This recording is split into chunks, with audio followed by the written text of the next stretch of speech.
Hey guys, welcome back to another video brought to you by your one and only literary Pharaoh. I just got through listening to an interview with Timothy Bradley on Fight Hype. Now, let me let you guys know something. That guy's breakdown of the Canelo and Crawford fight, I'm at a loss for words. That guy is a boxing genius. You can have your personal opinion about Timothy Bradley. The way he broke down the possibilities of the Canelo Alvarez and Bud Crawford fight was, I'm sitting there like, wow. Now, you hear people break down fights, right? And then, they break it down. You're like, okay, I could get it. When Timothy was breaking down the fight, I had to literally sit there in the car and pause and digest what he just said. And then I would unpause. I would rewind. When he said something, I would rewind it again just to get it again. He caught my attention holistically because he said some things that I'd never thought about. But he said it in a way that could be digestible. He said it in a way where any comment, even a casual, when he broke down the science of it, he broke down each fighter's forte. He broke down each fighter's strong points. And he also talked about the disadvantages and advantages that each fighter has.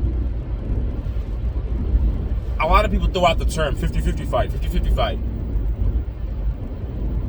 The way Timothy Bradley broke down the fight or the possibilities of what could happen in that fight truly makes it a 50-50 fight.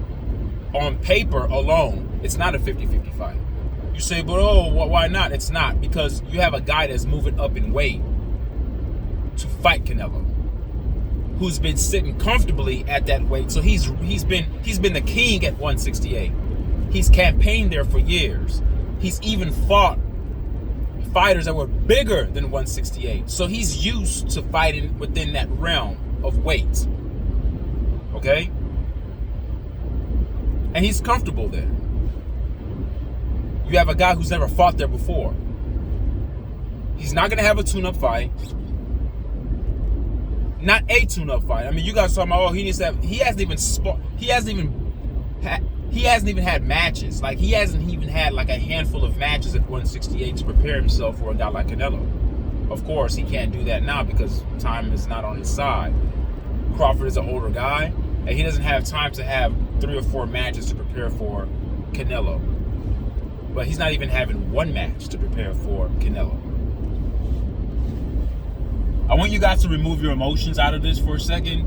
Whether you're a Canelo fan or a Bud Crawford fan, I want you guys just to think down the line objectively as possible, okay?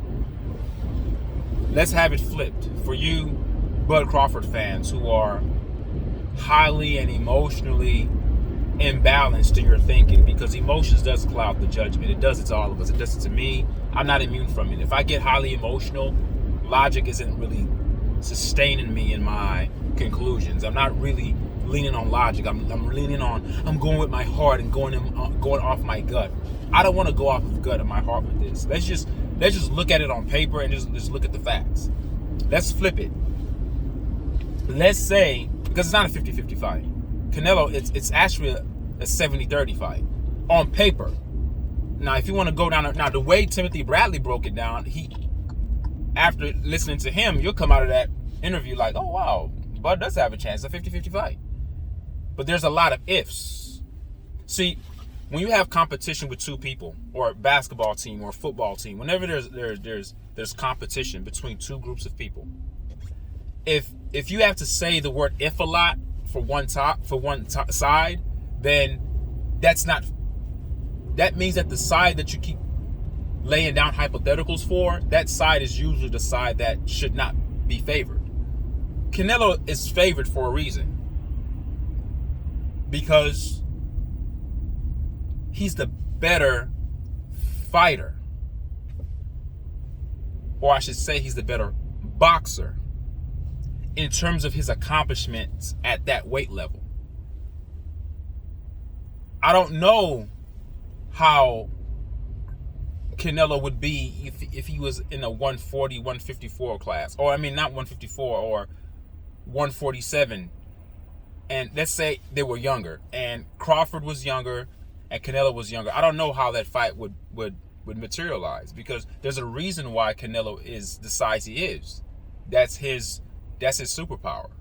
Some people can use your size to their advantage, and some people can use their power to their advantage. I think Canelo's one of those guys. When Timothy Bradley spoke about the fight, or the possibilities of the fight, he kept on mentioning there was a lot of ifs on the side of Crawford. If he does this, if he can do this, if he doesn't fight in range, if he fights in range, he has to fight up close. He has to. There's a lot of things that Bud has to do to come out victorious. I mean, is it possible? Of course, anything is possible. He can do those things to come out victorious. But on paper alone, Canelo has the overwhelming advantage.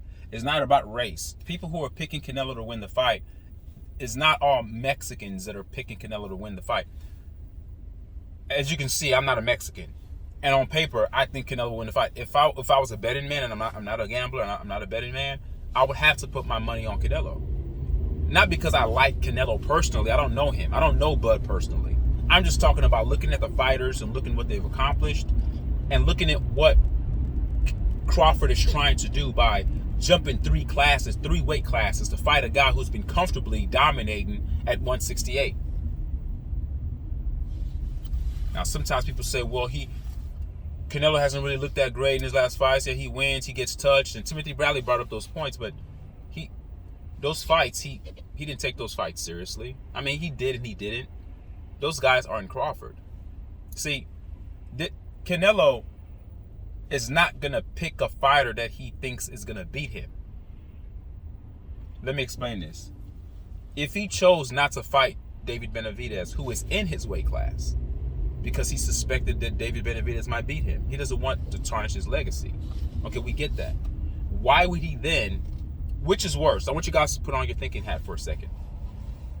If Canelo loses to Benavidez, is that much worse than losing to Crawford? Let me ask that question again. If Canelo fights Crawford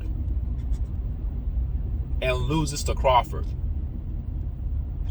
and Canelo fights Benavidez and loses to Benavidez separately, or not together. I'm not saying that he loses to both. This is in two worlds.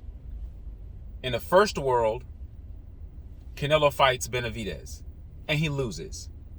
Okay, we know Benavidez was young, he's hungrier. I think that's a loss that we can be like, okay, well, we saw that kind of coming. Canelo put on a good effort. Okay, he lost to the better man. Great. It really doesn't, to me personally, I don't think it really tarnishes his legacy. I mean, Benavidez is a good fighter. In the other world, let's say Canelo loses to Bud, a guy who started off at 135 and jumped all these weight classes to come fight you in your dominating realm, in your dominating weight class, and you lose to Bud. What loss would be a stronger indictment against Canelo? Wouldn't the Bud loss be worse? So if Canelo is being indicted and being identified as a boxer who cherry picks, who's in silk pajamas, so to speak, and he doesn't want competition, he's just in cruise control in the latter and the tail end of his career, of his boxing career. If he's cherry picking, because that's the judgment, that's the accusation against Canelo. He cherry picks his opponents at the latter part of his career. He doesn't really, want to tarnish his career. He doesn't want to lose anymore. Why would he accept the Crawford fight? Do you think he thinks he's going to lose to Crawford? No, he thinks he's going to beat him, actually out of his own mouth. And Timothy Bradley said this on the interview, and I've heard Canelo say, this is going to be easy. This is going to be easy. Canelo is a smart businessman. Listen to me, guys. I know your emotions. I know people are like, oh, Bud's daring to be great. Bud is a different kind of guy. Yes, we understand that. And do not compare Bud and Jamel and Charlo. They're not the same. I don't think that for 1 second that Canelo's going to run through Bud Crawford like he did with Charlo. It's going to be a more competitive fight than people think. But the edge has to go to Canelo. He's not going to take a fight that he's going to lose. He's not going to accept the fight where there's a possibility of him getting beat by a guy who jumps up 3 weight classes. I want you guys to think about that. You know how that's a bigger loss on his. It's a loss, but the loss has huge implications. There's a resonating impact with that loss. It's much bigger than just one loss. You lost to a guy who was smaller than you. So in this fight, Canelo and Bud has more to gain and less to lose. Canelo has less to gain and more to lose. But yet Canelo still took the fight. Which I want you guys to think about that. He takes the fight where if he wins, it's like, well, you were the bigger guy. You were supposed to win. If he loses, it's like, well, damn, you lost to a guy who jumped up all those weight classes who's supposed to be smaller than you? Come on, Canelo. The loss is more of a hit to his legacy than it would be if he lost to Benavidez. But yet, he elected not to fight Benavidez because the jury is out that he's not confident in his abilities against Benavidez. He doesn't want to lose against Benavidez. But I would argue and say losing to Benavidez is not that big of a loss versus losing to Crawford. But yet, Canelo picks Crawford. I want you guys to think about that. That means that he knows he's going to beat Crawford. Now, you guys may say, well, yeah, he thinks it, but he doesn't know Crawford. You don't think the guy's been watching tape? Why would he... I cherry pick who I think I could be. Do you think all of a sudden he stopped cherry picking? Now, the argument, well, the money. No, Canelo has money. What's a couple of more extra $1 million for? I'm sure if he fought Benavidez, he would get just as much. That's a big fight too. That's a fight that a lot of boxing fans have been clamoring for. So I don't think that him fighting Crawford, he's getting bigger money. The fight that people actually really want to see is Benavidez and Canelo. But hey, we'll take Bud and Canelo too. That's a great fight as well. Bud is daring to be great. Okay? He's daring to be really, really great. So if he loses, people will applaud him on the loss. Like, man, you did that. You gave us what we wanted to see. It was a fantasy fight. It's a fight that's really not supposed to happen in terms of weight class. And if you go back years ago and you listen to interviews from Bud, when people asked him about fighting Canelo, he laughed at it. He's like, no, that's too high of a jump. I won't do that. But something happened along the line. Now, the argument, I'm playing devil's advocate as I'm talking about this. Some people would say, well, he just wants the money. I don't think so. I don't think it's about money. Not with Bud. Bud has money. It's not about money. Everything's not all about money, guys. Yeah, the money does play a factor in it, but it's not all about that. Because nobody wants to go inside the ring and get their ass beat. It's embarrassing. Yeah, you have money. I mean, look at what happened to Spence. He's never been the same after Crawford demolished him. Yeah, he got money from the fight, but look at him. No one even talks about Spence anymore. You don't want to go inside the ring and get your ass clobbered. And then it's like, well, you got the money. Then your legacy takes a hit. See, legacy stays forever. Money comes and goes. Your legacy doesn't come and go. Your legacy is like a tattoo. Well, not like a tattoo. No tattoos could be removed, but you know what I mean. Legacy is more something that's implanted in, and it can't. It's immutable. It can't change. It is what it is. Muhammad Ali's legacy stays. Tyson's legacy stays. You can't change that. You can't take that away. Foreman sticks. It sticks. It doesn't move. You can't shift it. Money comes and goes. You can shift the money. You can make money to help you make more money, or you can lose money. Money fluctuates. Your legacy doesn't. Nobody wants to get inside the ring and get their ass clobbered. So I see two guys that are motivated. But on paper, let's stop this 50-50 nonsense. That's not... Initially, I was like that. I was like, well, it's 50-50. There's two great fighters. I thought that too about Spence and Crawford. Until they got in the ring. And one guy just completely annihilated the other one. See, we look at the names, right? We get caught up in the names because Bud Crawford is a big name in his weight division, in his weight class. And Canelo obviously is a big name in boxing in his weight class and all the things he's accomplished. 66 fights. All right? He's done a lot for the sport of boxing. And we understand that he's great. So when you have two great names, you put them together. You can't just say it's a 50-50 fight because they're two great names. If I put Canelo against Inoue, that's not a fucking 50-50 fight. Canelo would get killed. Inoue would get demolished in that ring. Because the weight classes, it means something. I want you guys to factor in this. I know you guys have been hearing this, and people say there's weight classes for a reason. No, it really is weight classes for a reason. It matters.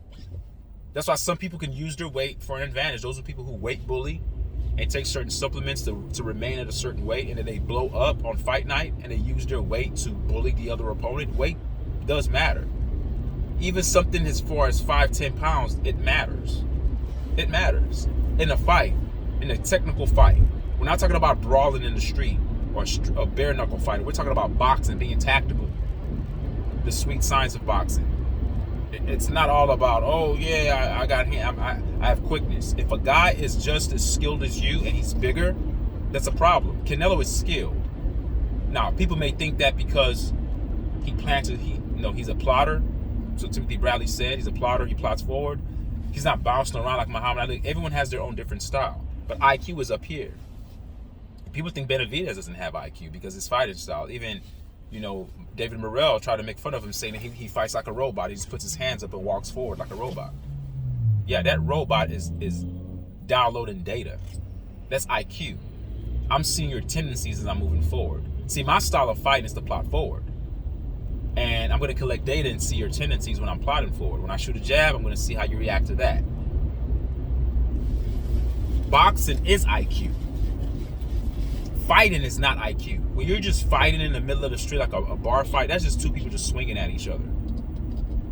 All right? But in a boxing match, boxing is IQ. Now, there's some boxers that have better IQ than others. But I wouldn't, that's one thing I disagree with Timothy Bradley on, that he stated that Crawford might have the better IQ, higher IQ than Canelo. It's hard to gauge that because you're predicating Crawford having a higher IQ based upon his style of fight, that he can switch from orthodox to southpaw. And you're saying that Canelo is a plotter and moves forward, and he operates his combinations a lot from his jab. So does that's not, you can't use fighting style as a metric to gauge IQ. Okay? IQ is hard to measure because it's an intangible concept, but you have to watch the fight and see the adjustments that each fighter is making, because you can have a plan, but your opponent, your op, has a plan as well. So the game of checkers and chess are simultaneously being played, where in the beginning it's a little bit of chess. Then once you've mastered the tendencies and the trends of your opponent and of your op, then you start to play checkers, because now, okay, I know what you're gonna do. Boom, boom, boom, got you. Boom, boom, boom, got you. Boom, boom, boom, I've countered that. Boom, got you. But then your opponent makes an adjustment off of your got you. Now you're back to chess again. So it goes back and forth. That's what makes boxing IQ. Boxing is IQ personified, physically. When people are thinking, boxing is a thinking man's game, just like chess is a thinking man's game. But because people have on gloves and there's a level of brutality in the ring and there's bleeding and people are getting knocked out, people just think that it's just going in there brawling. That's what makes... No.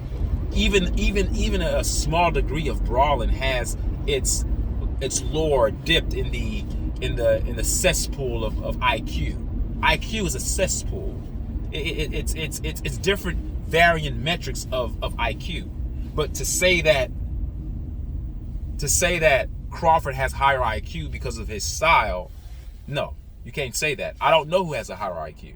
You'll know when they fight who has a higher IQ. Whoever wins that fight had the higher IQ. Because if I know I have power and I know that I don't respect your...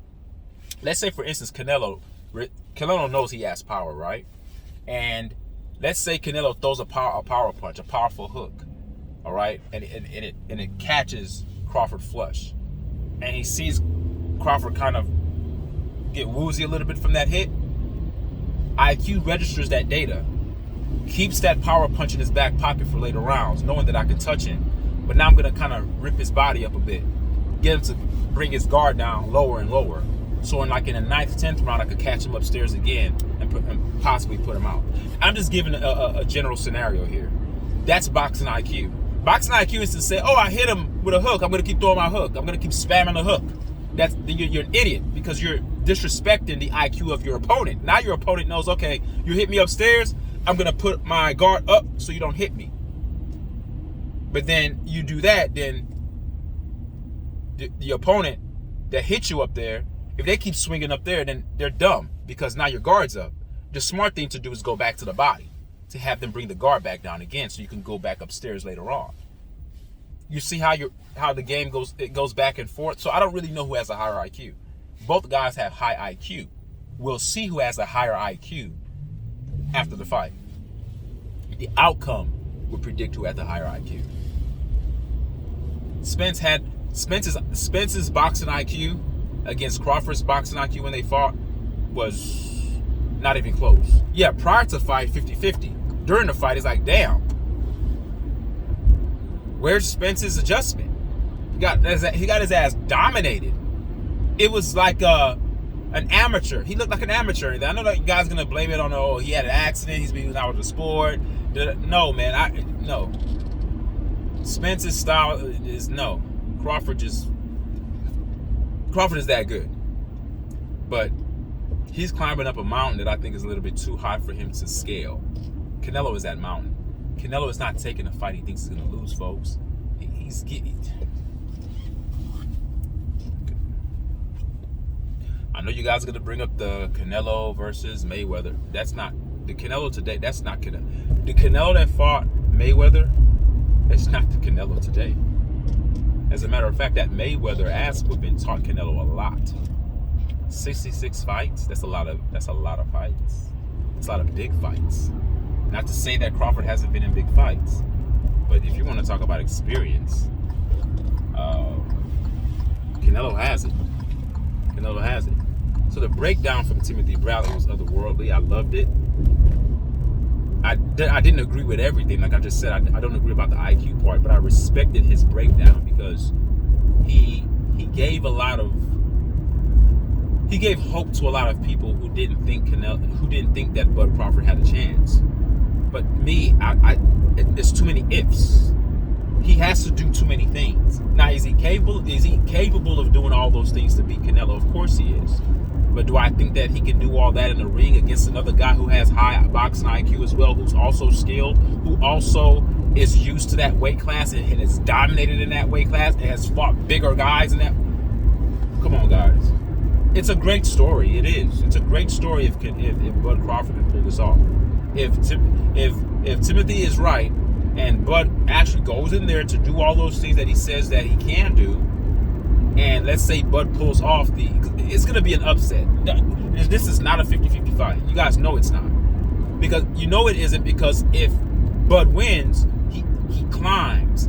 A radical shift occurs and he climbs up the pecking order of boxing elites. History. Not now, not in this generation. We're talking about boxing history. From the inception of the sport, he would have to be put up there with one of the greats. Top 10. At least top 10. There's no effing way that you climb up all those weight classes to fight a guy who's also a guys, like, our emotions gets the best of us, folks. It does. Because I understand how it is to be a fan. Because you want your guy to win. I want Crawford to win. Like, I'll be rooting for Crawford. But do I think he's gonna win? No. Is he gonna get dominated like Charlo did? I don't think so. But he may. Canelo's not taking the fight he thinks he's gonna lose. Not at this latter part of his career.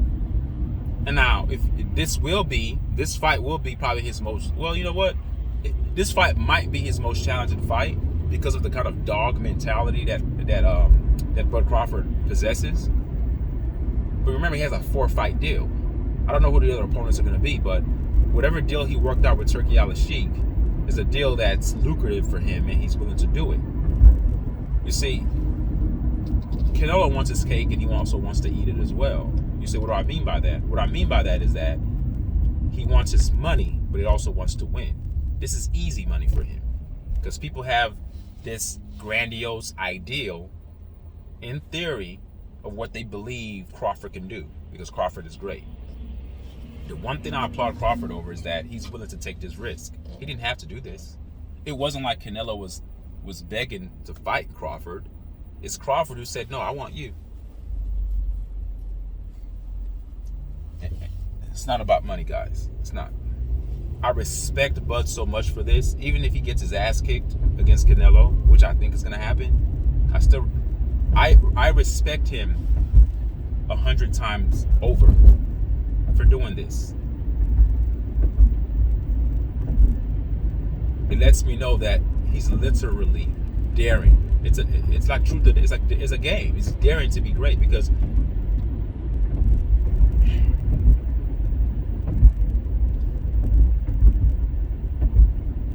see, I want you guys to think for a second. And you guys, if you're into sports, whatever sport that you're into, watching basketball, football, there's a thing that we all possess as human beings. We have a psychology. We have a way that our thinking apparatus operates in the responses that we have to our circumstances around us, to external stimuli.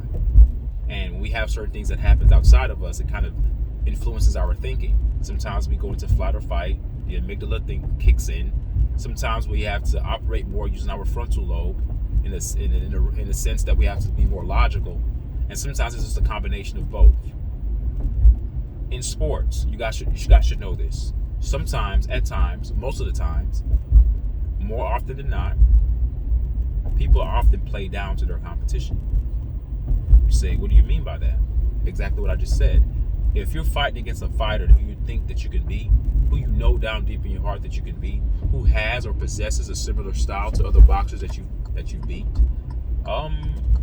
you might not fight that hard. You might be on cruise control because it's easy work. It's easy work. You don't have to. You're not fighting against a Goliath. See, there's something that happens inside our bodies, inside of our cells. These neurotransmitters start to operate optimally, and your body automatically puts itself in survival mode. It's one thing to just run, but it's one thing to run being chased by a vicious dog. Your speed increases because you're in flight or fight. You'll reach speeds that you never thought you could reach because you're running. It's a matter of life or death based upon the circumstance. You're being chased by a dog. I'm giving an example. We are going to see the best of Crawford, and we're going to see the best of Canelo. We've never seen the best of Crawford. We've never seen the best of Canelo. A lot of people will say that both guys are at the tail end of their career. I don't believe they're at their tail end. I think they're still in their primes. This idea that when you hit 30-something years old, Father Time hits, like, okay, we get it. They're not 19, 20, 21, 22 years old. We get it. But if you combine the experience that they've had, coupled with their boxing skills and their boxing acumen and their boxing IQ, you're seeing two fighters getting inside the ring, and you're going to see the best of both men. That's what makes this fight so intriguing. The fact that Bud, in the comfort of his current status and his current boxing status and his current boxing career, he's good. He's sitting at the top of the world right now. He doesn't. Maybe he can be what Canelo is, cherry picking fighters who to fight next. He can go on cruise control, maybe have 3 or 4 more fights and call it a career, and dominate those fights. He could do that. There was no reason. There's no reason. Listen to me, guys. There's no reason other than daring to be great. There's no reason, because it's not about money. He's not a broke man. Okay? Stop this. I don't know why you guys, you hear a lot of people leaving comments saying, oh, he needs the money. Well, fuck, we all need money. You can always get more, but he's not fighting just because I'm poor, I'm broke, and I need extra. No, that's not it. There's no reason. There's no freaking reason. None at all. Why Bud should be trying to fight Canelo. Other than, I want to prove my mettle. I want to show people what the F I'm about. I'm a badass man. And I want you guys to feel it. I don't think he's taking this fight as a means to create some sort of moral victory, to say that, okay, yeah, at least I fought Canelo, I lost, but I jumped up all these weight classes. What do you expect? I don't think so. That's not it. He has no reason to take this fight. The fact that he took it means that he really thinks down in his heart of heart he's going to win. But if you look at the logical sequence, if you look at the empirical evidence, if you look at the trend in which Canelo has been taken lately, he's not fighting fighters he thinks he's going to lose against. Not anymore. Now, he may fight a Bivol again because he wants to avenge that loss. And if he loses against a Bivol, he understands that it'll just be a guy that they'll just say he just couldn't beat because styles make fights. But he's not. He didn't cheat. Think about it. He didn't want to fight Benavidez. Why would he all of a sudden say, "Hey, you know what? I'll fight, bud"? Why? He said it out of his own mouth. It's an easy fight. It's an easy fight. Because it is an easy fight. It's supposed to be an easy fight. The weight classes for a reason. If Canelo pulls off, and it goes to me with another if. See, I don't use ifs with Canelo. There's no ifs with Canelo. There's a lot of ifs with Bud. That's how you know it's not a 50-50 fight. That's called wishful thinking. Well, if he does this, if he stays out of range, if he can do that, if he can do this, if he can do that. With Canelo, it's just like, just be Canelo. Just be you. His weight advantage and experience alone gives him the upper edge. That's all you need. Sometimes being the bigger guy and having more experience is all you need. All that moving southpaw orthodox, that's great. It's good. It's good. But it's not that I don't think. Crawford has never been hit as hard as he's going to be hit by Canelo. Canelo can't lose this fight. And he won't lose this fight. He has way more to lose than to gain. So the fact that he took it, both guys are taking a risk. But the better risk, in my opinion, is what Crawford did. Because Crawford's like, well, I'm daring to be great. And I don't think that it's in the mind of Crawford that he's not even thinking if I lose. He's doing this to cement his legacy. I don't think he's taking the fight assuming he's going to lose. He's not doing that. He's not taking it even hypothetically if I lose, and people will say, no, great fighters don't think like that. Losers think that way. Losers are already putting in a contingency plan of the ifs. If. No. But that's what makes this fight, as I said, intriguing. Both guys really believe in their abilities.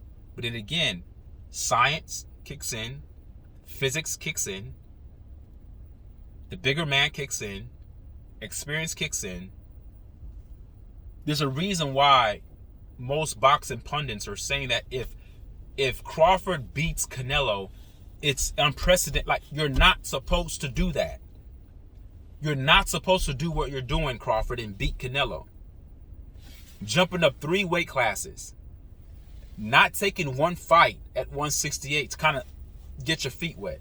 Even David Benavidez did that. I think he did. He fought, before he fought David Morrell, I forgot the guy's name he fought.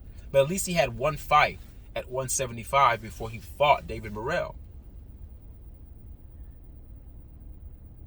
Against a good opponent. That kind of gave him a hard time. I mean, I understand they said Benavidez had some injuries, but still, you have to get your feet wet a little bit. It's like getting a new job and you don't go through training. They just throw you out there to the wolves, go. And you're like, what do I do? You are in uncharted territory, bud. And I salute you for this. These are my options. These are my choices for you. Okay? If there was a question and it was a multiple choice test, and the question says, what do you think is going on in the psychology of Crawford when he takes this fight? When he chooses to fight Canelo? These are my choices. A, he's crazy. He's out of his mind. 2, he believes in himself so much. Okay, A, he's crazy, he's out of his mind. B, he has a high belief in himself and he's highly confident. C, he's crazy. D, he's crazier than crazy. Those are your choices. 3 of them sound the same. It's just crazy to do what he's doing. You don't do...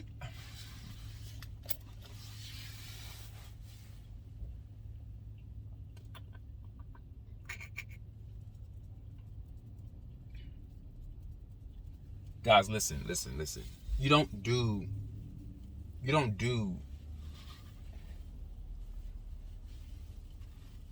Canelo's an all-time great. You don't do that. Maybe another 168 guy. Maybe some random nobody 168 guy that nobody knows about. And that will give Crawford a challenge. Just the weight jump alone is a kind of mitigates Crawford's skill set. Because when you're fighting a bigger guy, number one, is your power gonna translate to that weight class, number one. Number two, can you take that weight class's power? Last time I checked, Canelo's a hard hitter. Last time I checked, he's an all-time great. You're an all-time great in your weight class. I'm not telling Inoue to go fight Canelo. Now I know what you guys are gonna say, but you can't compare Inoue to Crawford. Crawford is a little bit.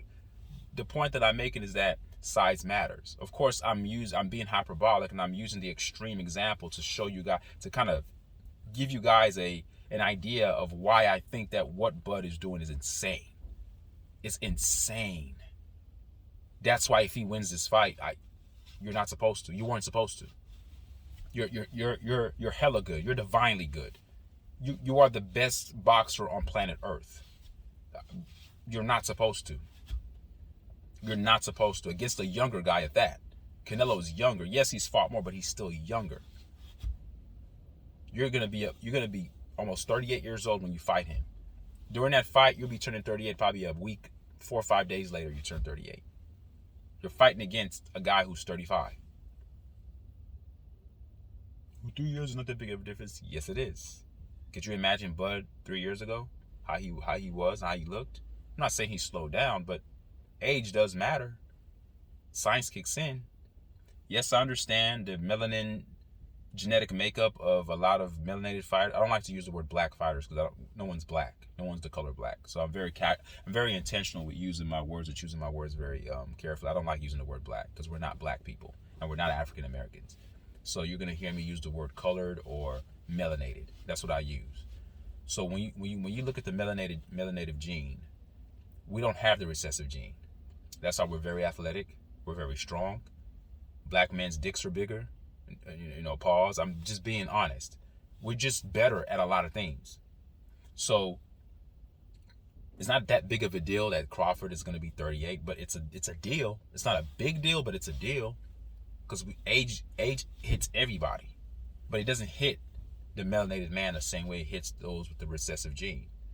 Okay, the recessive gene are those who have pale skin, because a lot of the times people like to say that people who of color, people who are melanated, are the monkeys.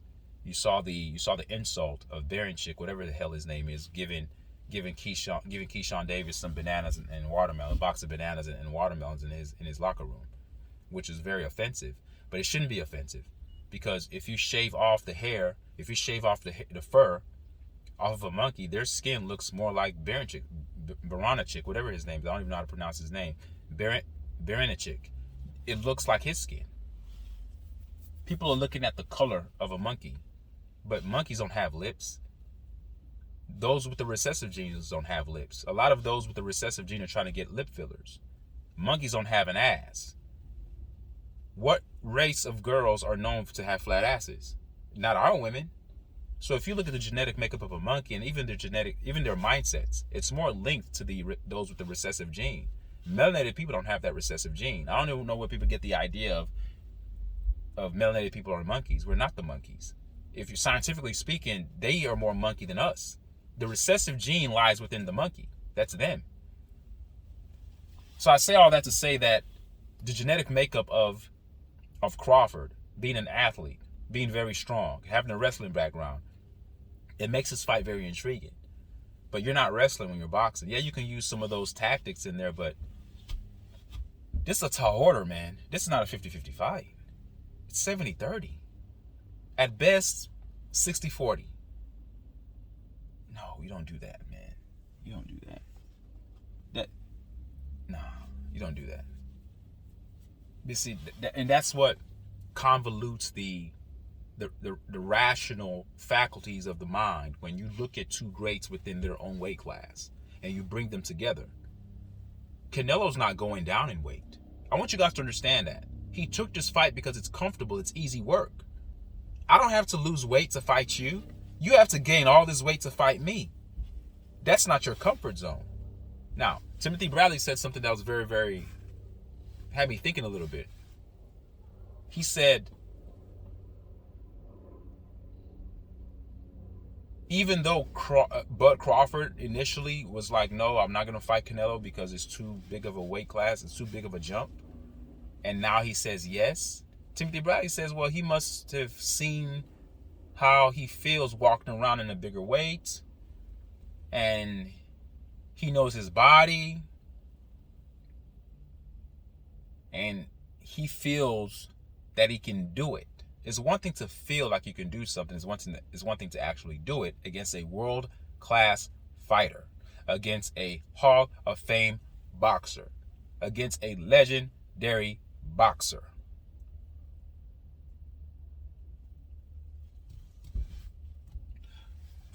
Well, put it this way. Don't let these last couple of fights of Canelo lull you and put you to sleep.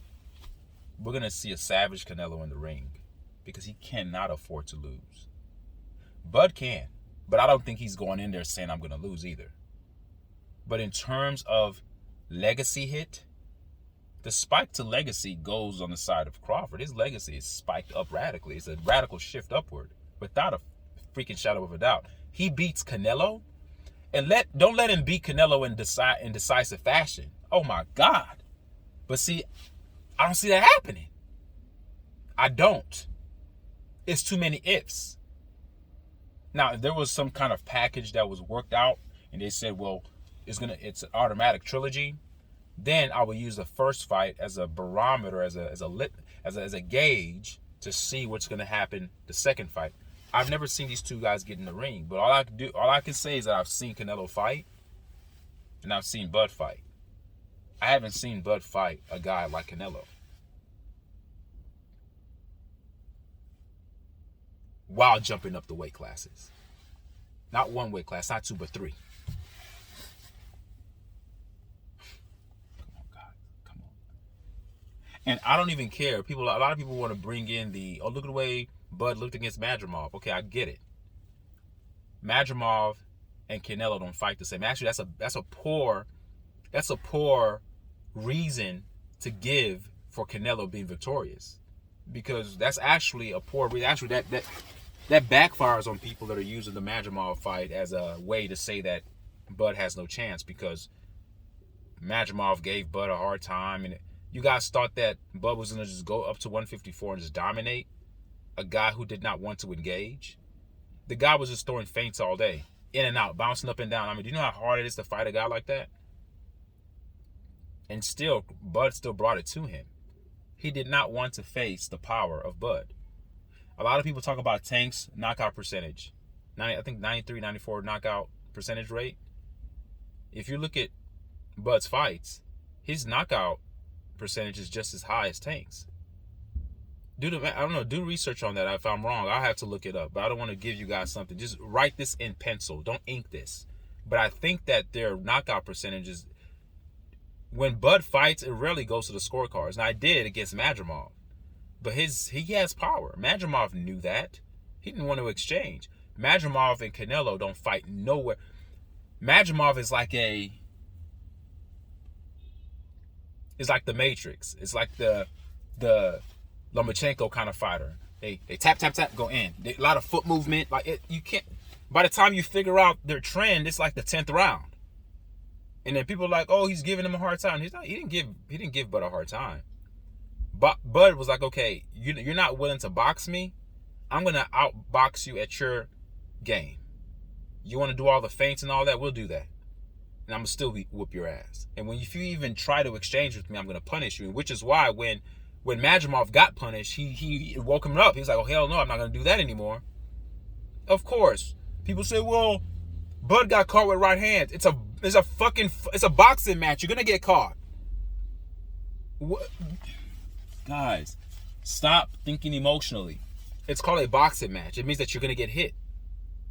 You're going to get hit. What you guys thought that Bud was gonna fight Madrimov and not get touched?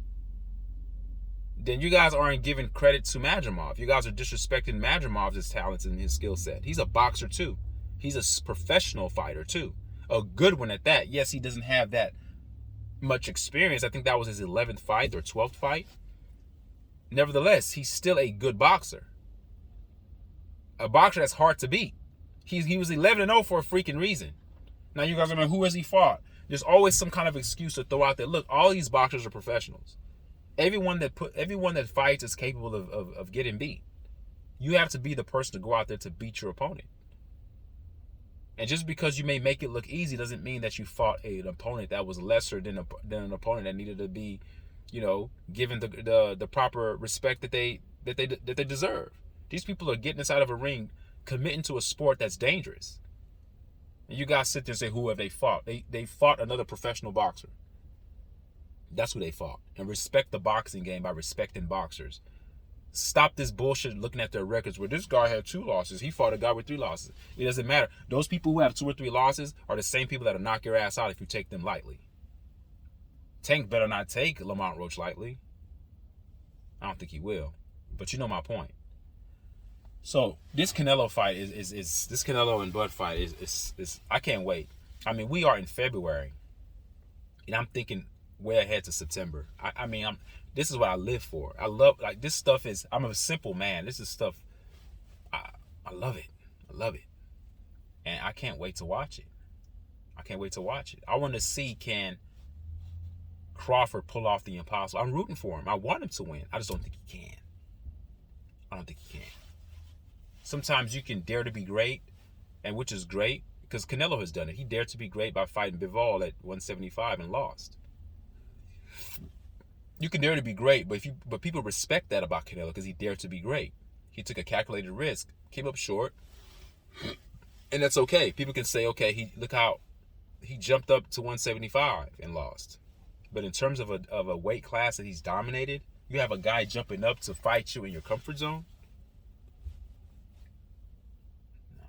No. And I can make the contrasting parallels here. I would argue and say Bivol.